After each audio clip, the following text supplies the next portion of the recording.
ओम शांति। आज सुनते हैं 5 जुलाई की मुरली से दिल में छपने वाली गहराई की बातें।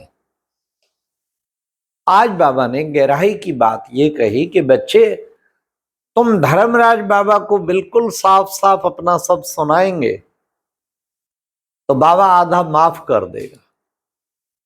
और ये सब प्राइवेट रहता है, पढ़ा और फाड़ दिया। मतलब ब्रह्मा बाबा को जब देते थे, बाबा पढ़ते थे और फाड़ देते। दादियों को भी यही हो। अभी भी निमित्त जो बड़े हैं, कहीं ना कहीं एक आधे में श्रद्धा रख के सच्चाई से अपना चार्ट देना चाहिए। कोई गलती भूल महीने में हुई, सच सच बताओ, लिख के दो। तब बाबा ने कहा आधा माफ। कितना विकर्मों का बोझा पिछले जन्मों का बहुत है और इस जन्म का और चढ़ा हुआ है, तो उसे उतारने का भी तो होना रहना चाहिए ना। फिर आज बाबा ने कहा, कितनी नशे वाली पॉइंट थी, कि मैं ब्रह्मा के द्वारा तुम बच्चों को सब वेदों शास्त्रों का सार समझा देता हूं। हाँ, तुम्हें सार सारा समझाता हूं। आज का गीत भी बहुत अच्छा था। नैनहीन को राह दिखाओ, पग पग ठोकर खाऊं मैं। ठोकरे खाते खाते खाते कहां पहुंच गए, कलयुग के अंत में। अब बाबा आके ठोकर खाने से छुड़ा के ठाकुर बनाता है, देवी देवता बनाता है। तो बाबा ने कहा पहले पहले तो निश्चय चाहिए कि हमें भगवान पढ़ाते हैं। अगर ये निश्चय पक्का है तो फिर रेगुलर पढ़ाई पढ़नी चाहिए ना। हाँ, एक दिन मिस, कुछ दिन मिस, कोई 1 वीक मिस करता, कोई महीने में मिस करता। बाबा की पढ़ाई तो रेगुलर, एक दिन भी मिस ना हो, कभी भी एब्सेंट ना पड़ी हुई हो। तो बाबा ने कहा कि तुम्हें कितना नशा होना चाहिए, कौन हमें बैठ के पढ़ा रहा है। सबसे पहले पहले बाबा ने कहा पवित्रता का बीड़ा उठाओ, अब प्रतिज्ञा करो हम पवित्र बनेंगे। बाबा ने मिसाल दिया, सावरकर का मिसाल दिया। बाबा ने पूछा कि भाई तुम आदि सनातन देवी देवता धर्म, तो ये आदि सनातन हिंदू धर्म क्यों कहते हो। तो कितना सुंदर साफ साफ का, दादाजी हम अपने को देवी देवता नहीं कहला सकते क्योंकि हम अपवित्र हैं। पवित्र तो है नहीं। रियलिटी को एक्सेप्ट करना ये भी तो बहुत बड़ी बात है ना। तो सावरकर ने रियलिटी को एक्सेप्ट किया। तो बाबा ने कहा कि इस समय तुम सब ब्राह्मण आकर के परम धाम का रास्ता बताते हो। और बाबा आके इस समय 3 धर्म की स्थापना करते हैं। ब्राह्मण कहते हैं ना, ब्राह्मण देवी देवताए नमः, ब्राह्मण धर्म की भी स्थापना करते हैं। और साथ साथ फिर आदि सनातन देवी देवता धर्म की स्थापना करते हैं। और फिर उसके बाद क्षत्रिय धर्म की भी स्थापना करते हैं। आज बाबा का डायनेस्टी चलती आती है ना, Lakshmi Narayan first, Lakshmi Narayan second, Lakshmi Narayan third. ऐसे ही राम सीता की भी डायनेस्टी चलेगी। फिर बाबा ने कहा कि देखो बच्चे, हम सब आत्माएं जो है वो मूल वतन की रहने वाली। आत्मा ही संस्कार ले जाती है, आत्मा निर्लेप नहीं है। आत्मा ही सुनती करती सब कार्य करती है। तो बाबा ने कहा आत्मा ही फिर काली और गोरी बनती है। तो निज को आत्मा समझना है और निर्लेप नहीं है। निर्लेप होती तो फिर हमें योग लगाने की क्या जरूरत रहती। जरूर पतितपना आ गया है, अब इसको पावन मनाना है, तो इसलिए योग लगाना जरूरी है। तो बाबा ने फिर कितना कहा कि बच्चे देखो, मां भारी महाभारत लड़ाई गाई हुई है, वो सामने खड़ी है। इसलिए तुम राजयोग की तपस्या करते हो अपना स्वर्ग का राजभाग लेने के लिए, प्रिंसेस बनने के लिए। कितना बड़ा बाबा हमें आके टेम्पटेशन दिया है, और सच्चा टेम्पटेशन कि तुम कितना ऊंचा जाके बनेंगे, देवी देवता जाके बनेंगे। इस समय तुम सब हो ईश्वरीय मत पर।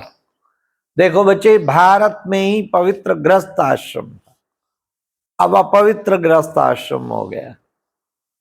इसलिए हमें अपने प्रेरणा करनी चाहिए, हमें प्रेरणा जरूर लेनी चाहिए कि हमें उस पवित्र दुनिया में चलना है, क्योंकि पढ़ाई से ही बहुत पद मिलता है, बहुत ऊंचे ते ऊंचा पद मिलता है। इसलिए पढ़ाई सबसे मस्ट, सबसे जरूरी है पढ़ाई। और माफी मांगने का तरीका भी, रात को बाबा को पत्र लिख के सो जाओ, भले अगले दिन उसे पाड़ दो, हो गया ना, बाबा के आगे रखा ना, और दिल से रखा तो आधा माफ होगा। रियलाइज करके रखा, कहीं रियलाइज करते नहीं है, और बाबा को भी अकड़ के कहते हैं, बाबा साफ साफ सुन लो, मेरे से आज ये गलती हुई, आपने कहा तो सच बताना, मैंने बता दिया, और बाबा ये भी मेरे से गलती हुई है, सच कहा था ना, मैंने बता दी। अरे गलती मेंशन करते हुए कम से कम रियलाइजेशन से तो करो, बाबा वेरी सॉरी, मुझे आपका बच्चा बनके ऐसा नहीं करना चाहिए था, मैं कर बैठा, बाबा मुझे क्षमा करना। इसको कहते हैं दिल से रियलाइज करके। और उनको बाबा की मदद मिलती भी है बहुत, क्यों नहीं मिलेगी मदद। बाबा ने कहा देखो बच्चे, बाबा है सबसे ऊंचे ते ऊंचा, उससे ऊंचा कोई हो ना सके।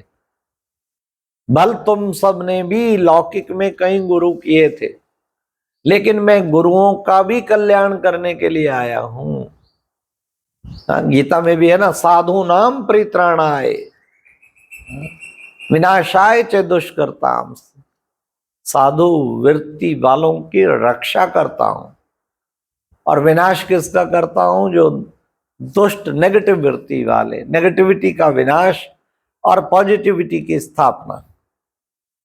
तो कितना प्यारे बाबा हम बच्चों को बताते हैं। फिर बाबा ने कहा कि देखो बच्चे, तुम बच्चे विशेष जो है एक पुरुषार्थ करो, सबको जगाने का पुरुषार्थ करो। जितना तुम दिल से सर्विस करेंगे तो उच्च पद पाएंगे। इसलिए तुम्हें स्टेटस ऊंचा पाना है, उसके लिए पुरुषार्थ करना है। फिर बाबा ने कहा देखो, रूहानी ब्राह्मण बनकर परम धाम का रास्ता सबको बताना है,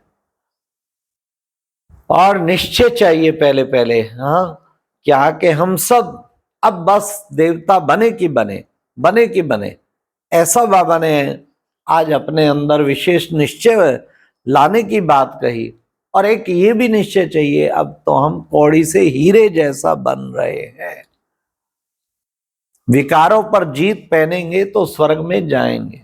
आज की मुरली में वरदान था, विजय के उमंग उत्साह द्वारा नाउमीदी के संस्कारों को उम्मीदों में परिवर्तन करने वाले निश्चय बुद्धि भावा। उमंग उत्साह, विजय तो मेरी हुई पड़ी है, फिर कितना उमंग उत्साह रहेगा। नाउमीदी के संस्कार खत्म, उम्मीदी के संस्कार, उम्मीदवार सारे बनना है। लास्ट बाबा ने कहा, शक्तिशाली वह बनता जो खजानों को स्मृति के साथ साथ स्मरण भी करता रहे। तो फिर शक्तिशाली आत्मा बन जाएंगे। कैसे बनेंगे? खजाने कौन कौन से मिले हैं वो सदा बुद्धि में रखो। ज्ञान का खजाना स्मृति में भी रखो, और बाबा ने कहा सुमरण करो बार बार। तो आज बाबा की इसीलिए मुरली मंथन ये चालू किया है। ये मोबाइल साइंस का साधन, दिन में 2-3 बार भी बटन दबाएंगे तो सारा मुरली रिवाइज हो जाएगी। खुद भी करो बार बार चिंतन, एक एक पॉइंट की गहराई में जाओ, इसी मुरली मंथन कहते हैं ना। फिर बाबा ने कहा देखो, ऐसे खुशी का खजाना औरों को भी बांटो, खुद भी खुश रहो। जितना कार्य में लगाएंगे बढ़ता जाएगा। पवित्रता का खजाना कितना बड़ा खजाना है, हमें पूर्ण पवित्र रहना है। तब आज भी बाबा ने मुरली में कहा, काम चिता पर जलकर राख हो गए, तुम बच्चों को पूर्ण पवित्र रहना है। ऐसे बाबा ने कितने पवित्रता खजाना। फिर शांति का खजाना, प्रेम का खजाना, सब खजाने बाबा ने दिए। इन सब खजानों की स्मृति भी लानी है और बार बार सुमरण भी करना है। अच्छा, ओम शांति। ये थी आज की मुरली से दिल में छपने वाली गहराई की बातें। ओम शांति।